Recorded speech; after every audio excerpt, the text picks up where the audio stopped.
Hey there, this is a quick YouTube video to explain how to use my QR code template.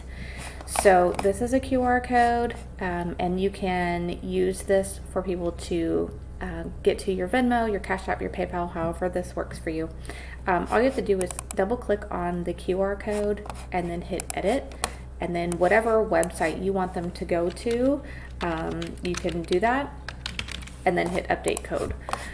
And then same here, if you want them to go to a different website, update code, and it'll change this for you. And if you want to change this to PayPal, you can do that as well. If you want to change your website here, you can, and then just change the font size and your email again.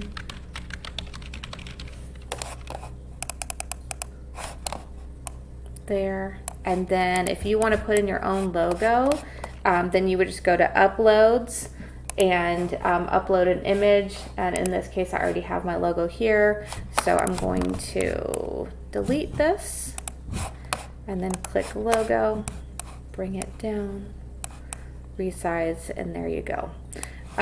So that'll be nice for you. And you can also highlight this and then drag this up to make it fit better. So however this works for you, you can do that. And then this is an 8.5 by 11. So you just go share, download, PDF print, and hit download, and it'll download for you. And then you can print that out onto your own computer. Onto your printer. So if you have any questions, let me know, and thanks for stopping by. Have a great day.